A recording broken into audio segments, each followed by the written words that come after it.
Bienvenue sur Africa 24 dans cette nouvelle édition du 12-15. Voici les titres. Renforcement du secteur agricole en Zambie. African Green Resources compte investir 150 millions de dollars qui servira notamment à construire un barrage d'irrigation. Élection du Sénégal à la tête du conseil exécutif de l'Organisation mondiale du tourisme. Une élection qui devrait dynamiser l'industrie touristique du pays. Et enfin, 2600 milliards de dollars auraient été investis dans les énergies renouvelables en 10 ans. Pour autant, ces énergies n'ont compté que pour 12,9% de la production mondiale d'électricité en 2018. Mais tout d'abord, au Zimbabwe, après son arrivée ce mercredi 11 septembre à Harare, la dépouille de l'ancien président Robert Mugabe a été transférée au stade Rufaro, un lieu symbolique puisque c'est à ce même endroit où l'ancien président avait pris les commandes de l'ancienne Rhodésie en avril 1980, qui était jusque-là sous domination coloniale. Dès ce jeudi 12 septembre, des milliers de Zimbabwéens ont pu lui rendre hommage. Robert Mugabe doit être inhumé en début de semaine prochaine dans son village natal à Katuma. 150 millions de dollars, c'est la somme que souhaite investir African Green Resources en Zambie pour stimuler l'agriculture du pays. Un financement qui servira à construire un barrage d'irrigation pouvant mobiliser 80 millions de mètres cubes d'eau pour les cultures. Victoria Seji. En Zambie, Africa Green Resources, l'un des plus importants fournisseurs d'intrants, veut investir 150 millions de dollars dans le secteur agricole. 50 000 petits producteurs seront fournis en intrants. African Green Resources souhaite par ailleurs développer l'expertise locale en collaborant notamment avec l'entreprise Agri Options Limited. Les compétences agricoles sont plus importantes que la fertilité des sols parce qu'on peut avoir des sols très fertiles mais sans compétences, on ne peut pas optimiser la rentabilité et la compétitivité de la productivité agricole de ces sols. 3 projets sont prévus au titre de cet investissement. Il s'agit de l'extension de la capacité de stockage de céréales de l'entreprise, de la construction d'une centrale solaire de 50 MW et d'un barrage d'irrigation. La Zambie détiendrait 45% des réserves d'eau d'Afrique australe avec seulement 100 000 hectares de terres irriguées contre des potentialités de 430 000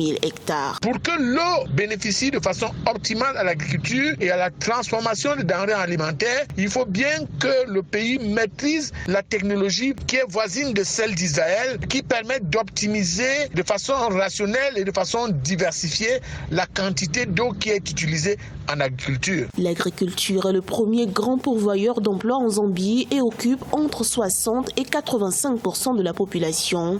Le secteur représente 10% du produit intérieur brut du pays. Le Sénégal a été élu au conseil exécutif de l'OMT, l'Organisation mondiale du tourisme. Une élection qui devrait dynamiser l'industrie touristique du pays, mais aussi faire de ces secteurs une des priorités du plan Sénégal émergent. Reportage de notre correspondant Farba Maroun. À l'issue de la 62e réunion de la commission de l'OMT, Organisation mondiale du tourisme pour l'Afrique, tenue mardi 10 septembre 2019, le Sénégal a été élu au conseil exécutif et au comité du tourisme et de la compétitivité de ladite organisation. Pour les autorités, cette élection est le signe d'un retour en force du Sénégal dans les instances dirigeantes de l'OMT. À travers sa présence au sein du Conseil exécutif, le Sénégal se fera le porte-voix de cette Afrique en transformation structurelle qui fait du tourisme un levier pour l'atteinte des objectifs de développement durable à l'horizon 2030 et la réalisation de l'agenda 2063. Après quelques années marquées par une crise liée à des alertes épidémiques et sécuritaires et des stations balnéaires peu fréquentées, la destination Sénégal connaît un regain d'engouement chez les vacanciers. De 963 000 arrivées en 2014, le Sénégal est passé à 1 365 000 entrées de touristes en 2017. En 2018, le tourisme représentait 6% du produit intérieur brut et a généré près de 100 000 emplois. Quand on voit par exemple que la Gambie est un petit pays certes, mais par rapport au Sénégal, c'est un grand pays du tourisme avec des établissements hôteliers de très bonne qualité, avec une très bonne plage et nous avons cette plage et donc c'est un petit peu dommage que le tourisme sénégalais ne soit pas mis en avant et justement à travers cette place-là, ça permet au président Macky Sall de réaffirmer sa volonté de faire du secteur touristique un des piliers du développement économique du Sénégal. Le Sénégal s'engage à porter au cœur des travaux de l'OMT plusieurs points comme la compétitivité des entreprises, la création d'emplois en faveur des femmes et des jeunes, la promotion de l'entrepreneuriat, la modernisation des services et la digitalisation, entre autres. Également dans l'actualité, le Maroc prévoit d'acheter près d'1 milliard d'armes aux États-Unis. 8500 munitions de différents types seront ainsi octroyées au royaume chérifien. Un premier achat d'une valeur de 209 millions de dollars servira à acheter un lot d'armes qui seront utilisées sur des F-16.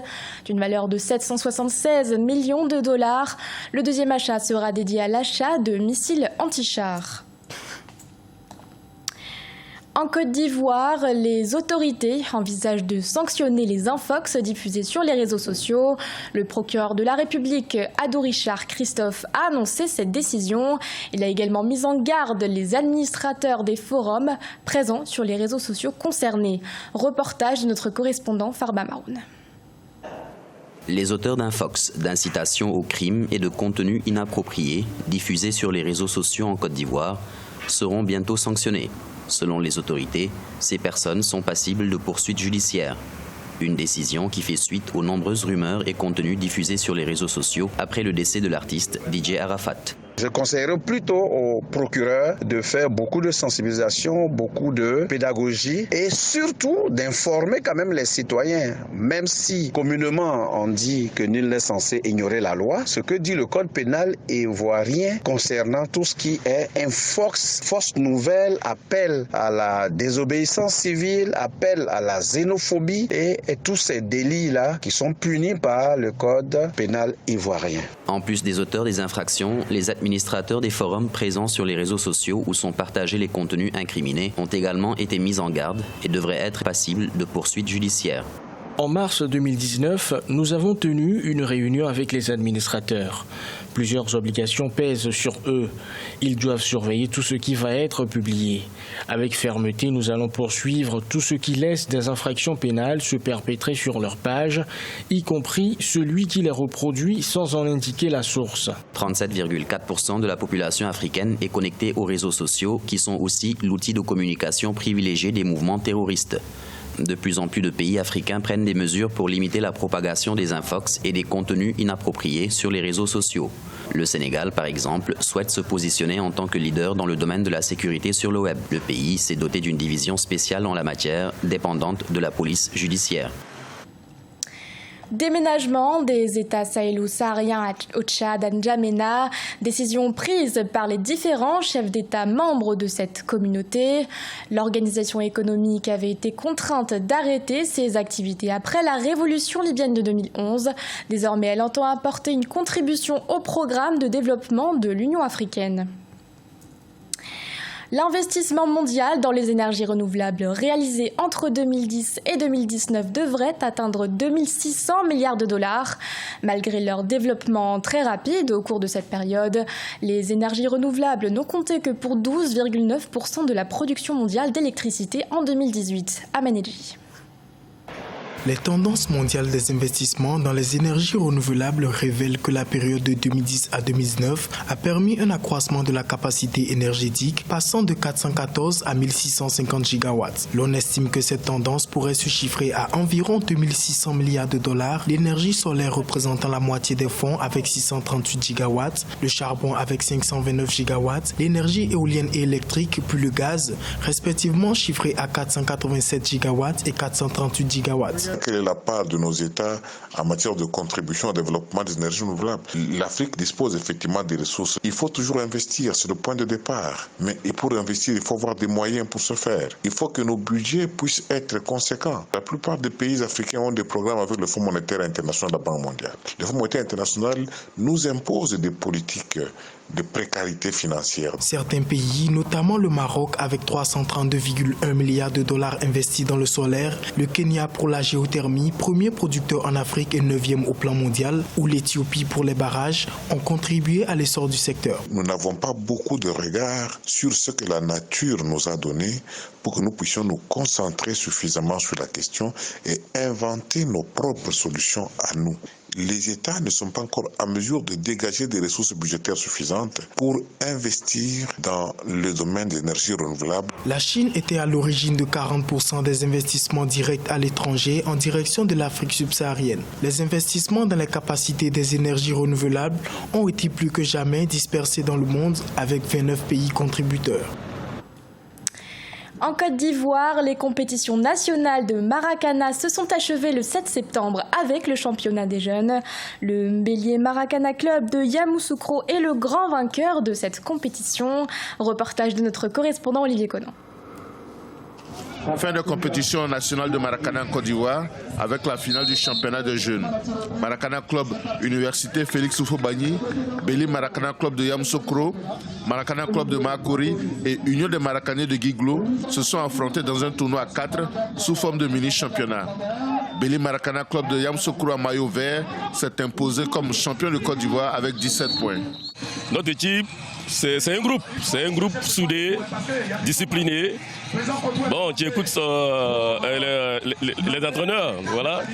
Je veux dire, vraiment, c'est notre humilité. On n'a pas de leçon à donner à quelqu'un, c'est de jouer au Maracana et puis de se faire plaisir. Après la fin de compétition nationale, les regards sont tournés vers la Guinée où doit se jouer la Coupe d'Afrique de Maracana. La Fédération internationale de Maracana est confiante quant aux préparatifs malgré des retards. Au niveau de la restauration, au niveau de l'hébergement, au niveau sécuritaire, au niveau donc du transport en interne, la Guinée est prête. Mais seulement au niveau des infrastructures, il y a un petit couac parce qu'on n'a un seul terrain officiel. Nous sommes en train donc de nous battre pour que ce que nous avons demandé en janvier dernier, à savoir la réhabilitation, sinon la construction totale d'un nouveau terrain de Maracana pour passer donc d'un terrain à 2, puisse être une réalité. La Coupe d'Afrique des Nations de Maracana se disputera du 23 au 30 septembre 2019 à Conakry. 15 pays sont attendus, dont la Côte d'Ivoire, détentrice du trophée continental chez les seniors et super seniors. Ce journal a été réalisé par l'ensemble de la rédaction. Merci de votre fidélité. L'actualité continue sur Africa 24.